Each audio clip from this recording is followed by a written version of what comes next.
Ghost of Tsushima is more than just a game, it's a masterclass in how to blend historical storytelling with engaging gameplay. It respectfully captures all aspects of Japanese culture, Japanese cinema, samurai tactics, and the whole doctrine behind the samurai code of honor. The art style, music, and many more things in this game. All of these elements combine to not only increase the immersion, but increase your connection and interest to the real-life history of Tsushima Island, and encourage you to go and do more research on the real-world history. The game takes place on Tsushima Island during the Mongol invasion in the 13th century of Japan. The real history is during the Mongol invasion of Japan, about 80 samurai led by So Sukune stood against overwhelming odds to defend Tsushima Island. Historically, they were all killed. However, the game makes the wise choice to tell a fictional story. Through the character of Jin Sakai, he embodies the what-if factor. What if one of the samurai somehow survived? Would he save his people? Taking this approach allows the team to tell a more engaging and creative story.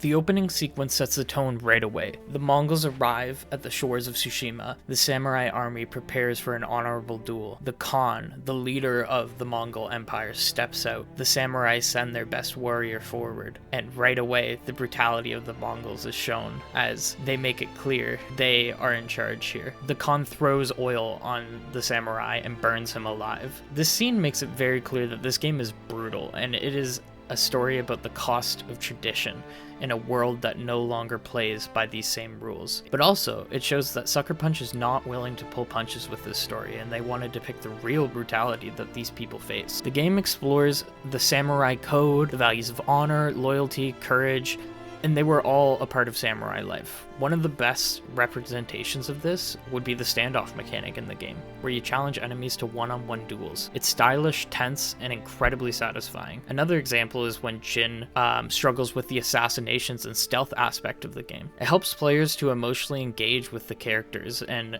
feel what it would feel like to have to take lives like this in this dishonorable fashion.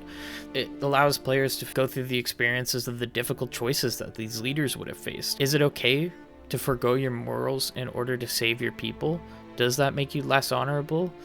These are all questions that you will ask while playing Ghost of Tsushima. Throughout the game, Jin struggles with this. He struggles to stay true to his samurai values while facing the brutal realities of the Mongol invasion. One of the most powerful moments in the game is his first stealth kill. It's quiet and unsettling. As Jin assassinates a Mongol soldier from the shadows, the game cuts to a flashback at a lesson with his uncle, Lord Shimura, teaching him that samurai always fight with honor, never from behind. Samurai never strike from the shadows, he says. The contrast is jarring to the brutal assassination that has just taken place. Jin is visibly shaken, and this becomes a key turning point and theme throughout the moral journey of the game.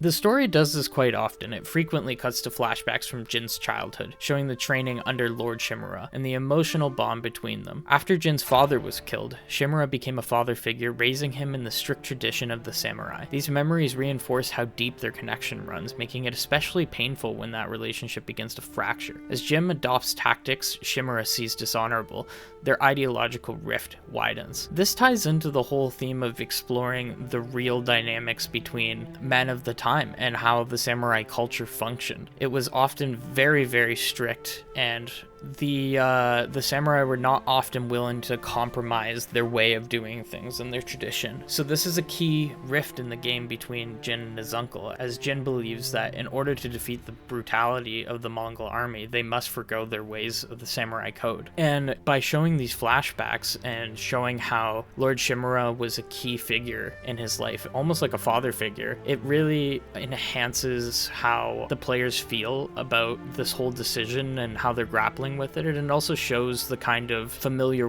rifts that would have happened at the time. All of this emotional tension comes to one big build in the game's most powerful moment, the final duel between Jin and Lord Shimura. The Shogun has declared you a traitor. He ordered you to kill me. The ghost was an outlaw. Beneath a red maple tree, two men, once family, father and son, now standing for opposing ideals.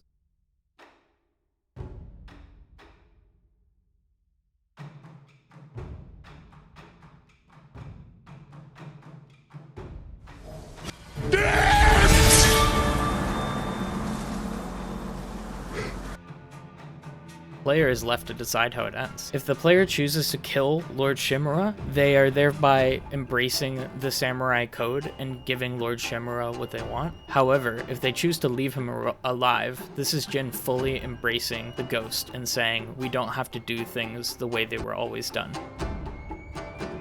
But the game isn't just about Jin. It's also a deep dive into Japanese culture and history. You learn about how the people lived on the island of Tsushima, how they reacted to the Mongol invasion, the brutality they were met with. In one quest, Jin confronts a grieving villager and his own sense of justice is shaken. He meets a grieving man on the road whose family was attacked by Mongols. Jin initially scolds him, calling his actions dishonorable before storming the village for revenge. What he finds there is, well, I'll show a clip of it.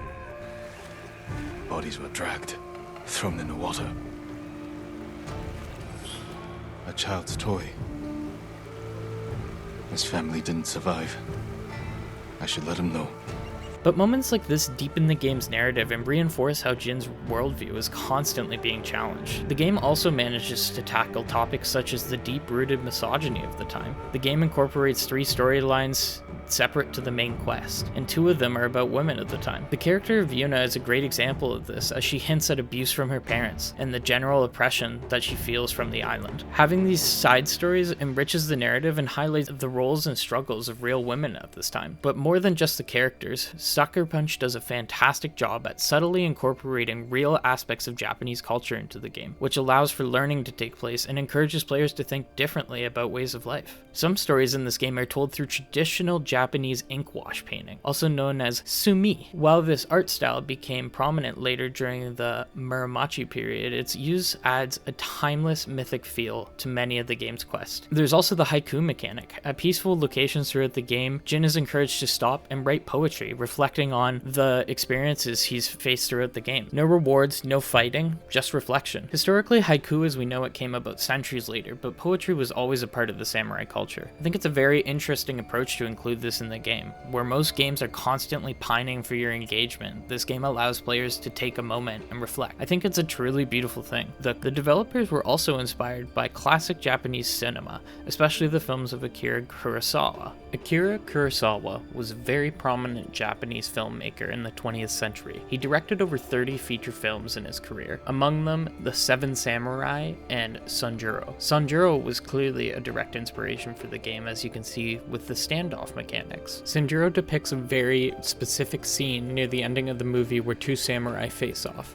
This scene is very clearly a direct inspiration for the standoff mechanic in the game. Kurosawa had a very large influence over Japanese cinema, and depicting his style in the game helps show Sucker Punch's commitment to realizing the culture of the Japanese people, and is also just a really cool way to play this game.